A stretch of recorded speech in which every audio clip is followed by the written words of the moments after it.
গল্পকথন by কলল chapter 2। আমাদের আজকের নিবেদন বিভূতিভূষণ বন্দ্যোপাধ্যায়ের গল্প পড়ে যাওয়া। কাল বৈশাখীর সময়টা আমাদের ছেলেবেলার কথা। বিধু, সিধু, নিধু, তিনু, বাদল এবং আরো অনেকে দুপুরের বিকট গরমের পর নদীর ঘাটে নাইতে গিয়েছি। বেলা বেশি নেই। বিধু আমাদের দলের মধ্যে বয়সে বড়। সে হঠাৎ কান খাড়া করে বললে, ওই শোন। আমরা কান খাড়া করে শুনবার চেষ্টা করলাম। কিছু শুনতে বা বুঝতে না পেরে বললাম, কি রে? বিধু আমাদের কথার উত্তর দিল না, তখনও কান খাড়া করে রয়েছে। হঠাৎ আবার সে বলে উঠল, ওই ওই শোন। আমরাও এবার শুনতে পেয়েছি। দূর পশ্চিম আকাশে ক্ষীণ গুড়গুড় মেঘের আওয়াজ। নিধু তাচ্ছিল্যের সঙ্গে বলল, ও কিছু না। বিধু ধমক দিয়ে উঠল, কিছু না মানে? তুই সব বুঝিস কিনা? পোষেক মাসে পশ্চিম দিকে ওরকম মেঘ ডাকার মানে তুই কিছু জানিস? ঝড় উঠবে, এখন জলে নামবো না, কাল বৈশাখী। আমরা সকলে ততক্ষণে বুঝতে পেরেছি ও কি বলছে। কালবৈশাখীর ঝড় মানে আম কুড়োনো। বাড়ুজ্যেদের মাঠের বাগানে চাপাতুলির আম এ অঞ্চলের বিখ্যাত। কি মিষ্টি! এই সময় পাকে। ঝড় উঠলে তার তলায় ভিড়ও তেমনি। যে আগে গিয়ে পৌঁছতে পারে তারই জয়। সবাই বললাম, তবে থাক। কিন্তু তখনও রোদ গাছপালার মাথায় দিব্যি রয়েছে। আমাদের অনেকের মনের সন্দেহ এখনো দূর হয়নি। ঝড় বৃষ্টির লক্ষণ তো কিছু দেখা যাচ্ছে না, তবে বহু দূরাগত ক্ষীণ মেঘের আওয়াজ শোনা যাচ্ছে। ওরই ক্ষীণ সূত্র ধরে বোকার মতো চাপাতুলির তলায় যাওয়া কি ঠিক হবে? বিধু আমাদের সকল সংশয় দূর করে দিলে, যেমন সে চিরকাল আমাদের সকল সংশয় দূর করে এসেছে। সে জানিয়ে দিলে যে সে নিজে এক্ষুনি চাপাতুলির আমতলায় যাচ্ছে। যার ইচ্ছে হবে সে ওর সঙ্গে যেতে পারে। এরপর আমাদের আর সন্দেহ রইল না। আমরা সবাই ওর সঙ্গে চললাম। অল্পক্ষণ পরেই প্রমাণ হলো ও আমাদের চেয়ে কত বিজ্ঞ। ভীষণ ঝড় উঠল। কালো মেঘের রাশি উড়ে আসতে লাগলো পশ্চিম থেকে। বড় বড় গাছের মাথা ঝড়ের বেগে লুটিয়ে লুটিয়ে পড়তে লাগলো। ধুলোতে চারদিক অন্ধকার হয়ে গেল। একটু পরে ঠান্ডা হাওয়া বইল। ফোঁটা ফোঁটা বৃষ্টি পড়তে পড়তে চড়চড় করে ভীষণ বাদলের বর্ষা নামল। বড় বড় আমবাগানের তলাগুলি ততক্ষণে ছেলে মেয়েতে পূর্ণ হয়ে গিয়েছে। আম ঝরছে শিলাবৃষ্টির মতো। প্রত্যেক ছেলের হাতে এক এক বোঝা আম। আমরাও যথেষ্ট আম কুড়ালাম। আমের ভারে নুয়ে পড়লাম এক একজন। ভিজতে ভিজতে কেউ অন্য গাছতলায় চলে গেল, কেউ বাড়ি চলে গেল আমের বোঝা নামিয়ে রেখে আসতে। আমি আর বাদল সন্ধ্যের অন্ধকারে নদীর ধারের পথ দিয়ে বাড়ি ফিরছি। পথে কেউ কোথাও নেই। ছোট বড় ডালপালা পড়ে পথ ঢেকে গিয়েছে। পাকা নোনা শুদ্ধ নোনা গাছের ডাল কোথা থেকে উড়ে এসে পড়েছে। কাঁটাওয়ালা সাই বাবলার ডালে পথ ভর্তি। কাঁটা ফুটবার ভয়ে আমরা ডিঙিয়ে ডিঙিয়ে পথ চলছি আধো অন্ধকারের মধ্যে। এমন সময় বাদল কি একটা পায়ে বেঁধে হোঁচট খেয়ে পড়ে গেল। আমায় বললে, দেখ তোরে জিনিসটা কি? আমি হাতে তুলে দেখলাম একটা ছোট টিনের বাক্স, চাবি বন্ধ। এ ধরনের টিনের বাক্সকে পাড়াগা অঞ্চলে বলে ডবল টিনের ক্যাশ বাক্স। টাকা কড়ি রাখে পাড়াগায়, এ আমরা জানি। বাদল হঠাৎ বড় উত্তেজিত হয়ে পড়ল। বললে, দেখি জিনিসটা। দেখ তো, চিনিস? চিনি, ডবল টিনের ক্যাশ বাক্স। টাকা কড়ি থাকে, তাও জানি। এখন কি করবি? সোনার গহনাও থাকতে পারে, ভারী দেখেছিস কেমন? তা তো থাকেই, টাকা গহনা আছে এতে। টিনের ক্যাশ বাক্স হাতে আমরা দুজনে সেই অন্ধকারে তেঁতুল তলায় বসে পড়লাম। দুজনে এখন কি করা যায় তাই ঠিক করতে হবে এখানে বসে। আম যে প্রিয় বস্তু, এত কষ্ট করে ঝড় জল অগ্রাহ্য করে যা কুড়িয়ে এনেছি, তাও একপাশে অনাদৃত অবস্থায় পড়েই রইল থলেতে, বা দড়ির বোনা গিয়ে যেতে। বাদল বললে, কেউ জানে না যে আমরা পেয়েছি। তা তো বটেই, কে জানবে আর? এখন কি করা যায় বল? বাক্স তো তালা বন্ধ। এক্ষুনি ইট দিয়ে ভাঙি যদি বলিস তো। ও না জানি কত আছে রে, তুই আর আমি দুজনে নেব, আর কেউ না, খুব সন্দেশ খাবো। ঝড়ের ঝাপটা আবার এলো। আমরা তেঁতুল গাছের গুড়িটার আড়ালে গিয়ে আশ্রয় নিলাম। তেঁতুল গাছে ভূত আছে সবাই জানে, কিন্তু ভূতের ভয় আমাদের মন থেকে চলে গিয়েছে। অন্যদিনে আমাদের দুজনের সাধ্য ছিল না এই সময় এই গাছতলায় বসে থাকি। বাদল বললে, শীতে কেঁপে মরছি, কি করা যাবে বল? বাড়ি কিন্তু নিয়ে যাওয়া যাবে না, তাহলে সবাইকে ভাগ দিতে হবে, সবাই জেনে যাবে। কি করবি? আমার মাথায় কিছু আসছে না রে। ভাঙি তালা, ইট নিয়ে আসি, তুই এখানে থাক। না, তালা ভাঙিস নে, ভাঙলেই তো গেল। অন্যায় কাজ হয় তালা ভাঙলে, ভেবে দেখ। কোনো গরিব লোকের হয়তো আজ তার কি কষ্ট হচ্ছে, রাতে ঘুম হচ্ছে না, তাকে ফিরিয়ে দেব বাক্সটা। বাদল ভেবে বললে, ফেরত দিবি? দেব ভাবছি। কি করে জানবি কার বাক্স? চল, সে মতলব বার করতে হবে, অধর্ম করা হবে না। এক মুহূর্তে দুজনেরই মন বদলে গেল, দুজনেই হঠাৎ ধার্মিক হয়ে উঠলাম। বাক্স ফেরত দেওয়ার কথা মনে আসতেই আমাদের অদ্ভুত পরিবর্তন হলো। বাক্স নিয়ে জল ঝড়ে ভিজে সন্ধ্যের পর অন্ধকারে বাড়ি চলে এলাম। বাদলদের বাড়ির বিচুলি গাদায় লুকিয়ে রাখা হলো বাক্সটা। তারপর আমাদের দলের এক গুপ্ত মিটিং বসলো বাদলদের ভাঙা নাট মন্দিরের কোণে। বর্ষার দিন, আকাশ মেঘে মেঘাচ্ছন্ন, ঠান্ডা হাওয়া বইছে। জ্যৈষ্ঠ মাসের প্রথম। সেই কালবৈশাখীর ঝড় বৃষ্টির পরই বাদলা নেমে গিয়েছে। একটা চাঁপা গাছের চাঁপা ফুল থেকে বর্ষার হাওয়ার সঙ্গে মিষ্টি গন্ধ ভেসে আসছে। ব্যাঙ ডাকছে নরহরি বৈষ্ণবের ডোবায়। আমাদের দলের সর্দার বিধুর নির্দেশ মতো মিটিং বসেছিল।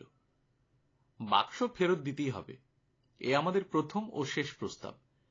মিটিংয়ে সে প্রস্তাব পেশ করার আগেই মনে মনে আমরা সবাই সেটি মেনেই নিয়েছিলাম।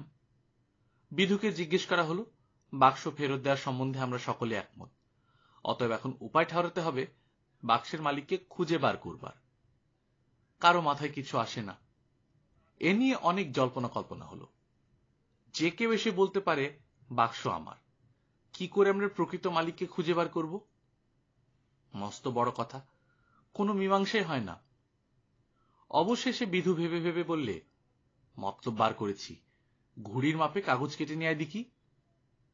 বলেছি, বিধুর হুকুম অমান্য করার সাধ্য আমাদের নেই। দু তিনখানা কাগজ ওই মাপে কেটে ওর সামনে হাজির করা হলো। বিধু বললে, লেখ, বাদল লিখুক, ওর হাতের লেখা ভালো। বাদল বলল, কি লিখবো বলো? লেখ, বড় বড় করে, বড় হাতের লেখার মতো, বুঝলি? আমি বলে দিচ্ছি। আমরা একটি বাক্স কুড়িয়ে পেয়েছি, যার বাক্স তিনি রায়বাড়িতে খোঁজ করুন।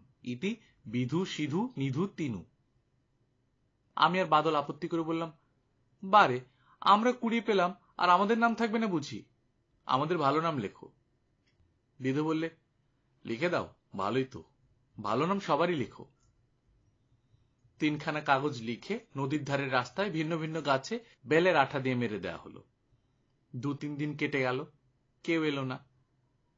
3 দিন পরে একজন কালো মতো রোগা লোক আমাদের চণ্ডী মণ্ডপের সামনে এসে দাঁড়ালো। আমি তখন সেখানে বসে পড়ছি। বললাম, কি চাও? বাবু, ইদির ভীষণ কার নাম? আমার নাম। কেন, কি চাই? একটা বাক্স আপনারা কুড়িয়ে পেয়েছেন। আমার নামের বিকৃত উচ্চারণ করাতে আমি চটে গিয়েছি। তখন বিরক্তি ভরে বললাম, কিরকম বাক্স? কাঠের বাক্স। না, যাও। বাবু, কাঠের নয়, টিনের বাক্স। কি রঙের টিন?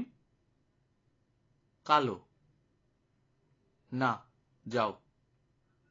বাবু দাঁড়ান, বলছি, মোর ঠিক মনে হচ্ছে না, এই রাঙা মতো। না, তুমি যাও। লোকটা অপ্রতিভভাবে চলে গেল। বিধুকে খবরটা দিতে সে বললে, ওর নয় রে, লোভে পড়ে এসেছে, ওর মতো কত লোক আসবে। আবার 3-4 দিন কেটে গেল। বিধুর কাছে একজন লোক এলো। তারপর তারও বর্ণনায় মিলল না। বিধু তাকে বিদায় দিলে পত্রপাঠ। যাবার সময় সে নাকি শাসিয়ে গেল, চৌকিদারকে বলবে, দেখে নেবে আমাদের, ইত্যাদি ইত্যাদি। বিধু তাচ্ছিল্যে সুরে বললে, যাও যাও, যা পারো করো গিয়ে, বাক্স আমরা কুড়িয়ে পাইনি, যাও। আর কোনো লোক আসে না। বর্ষা পড়ে গেল ভীষণ। সেবার আমাদের নদীতে এলো বন্যা। বড় বড় গাছ ভেসে যেতে দেখা গেল নদীর স্রোতে। দু একটা গরু আমরা দেখলাম ভেসে যেতে। অম্বরপুর চরের কাপালিরা নিরাশ্রয় হয়ে গেল। নদীর চরে ওদের ছোট ছোট ঘর বাড়ি সেবারও দেখে এসেছি। কি চমৎকার পটলের আবাদ, কুমড়োর ক্ষেত, লাউ কুমড়োর মাচা ওদের চরে। 2 পয়সা আয়ও পেত তরকারি বেচে। কোথায় রইল তাদের পটল কুমড়োর আবাদ, কোথায় গেল তাদের ঘর বাড়ি? আমাদের ঘাটের সামনে দিয়ে কত খড়ের চালাঘর ভেসে যেতে দেখলাম। সবাই বলতে লাগলো অম্বরপুর চরের কাপালিরা সর্বশান্ত হয়ে গিয়েছে।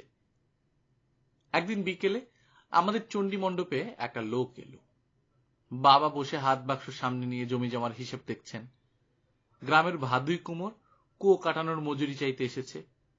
আরো 2-1 প্রজাপত্তর এসেছে খাজনা দিতে। আমরা দুভাই বাবার কড়া শাসনে বইয়ের পাতা উল্টাচ্ছি। এমন সময় একটা লোক এসে বললে, দণ্ডবোধ হই ঠাকুর মশাই। বাবা বললেন, এসো, কল্যাণ হোক। কোথা থেকে আসা হচ্ছে?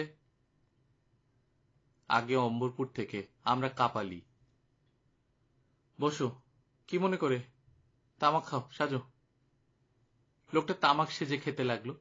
সে এসেছে এ গায়ে চাকরির খোঁজে।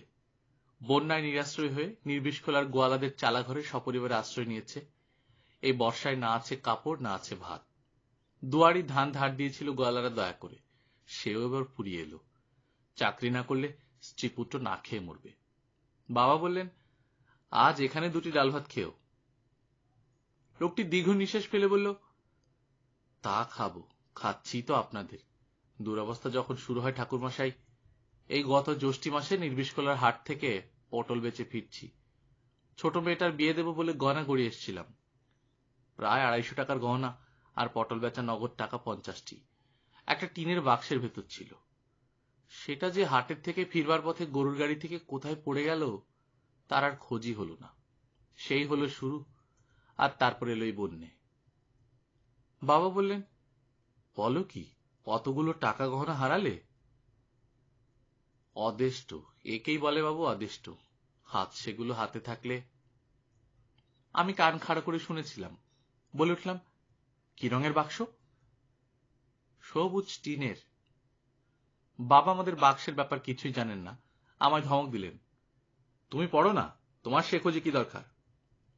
কিন্তু আমি ততক্ষণে বইপত্তর ফেলে উঠে পড়েছি। একেবারে এক ছুটে বিধুর বাড়ি গিয়ে হাজির। বিধু আমার কথা শুনে বলল, দাঁড়া, সিধু আর তিনুকেও নিয়ে আসি, ওরা সাক্ষী থাকবে কিনা।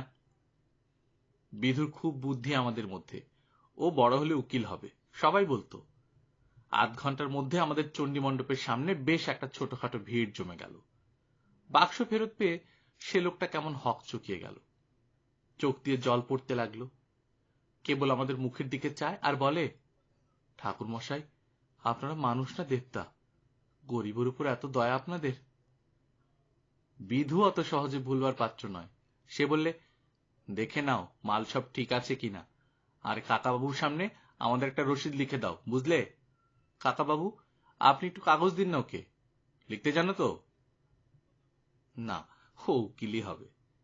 আমার বাবা এমন অবাক হয়ে গেলেন ব্যাপার দেখে যে তার মুখ দিয়ে একটি কথাও বেরোল না। গল্পকথন বাই কল্লোল চ্যানেলে গল্পকথন বাই কল্লোল চ্যাপ্টার 2 আপনারা শুনছিলেন বিভূতিভূষণ বন্দ্যোপাধ্যায়ের গল্প পড়ে যাওয়া। আমরা নিয়মিত গল্প পাঠ করে শোনাচ্ছি। আপনারা যারা প্রথমবার মতো শুনছেন, কাইন্ডলি সাবস্ক্রাইব করে নেবেন। নিজে ভালো থাকবেন, আশেপাশের লোকজনকে ভালো রাখবেন। টাটা।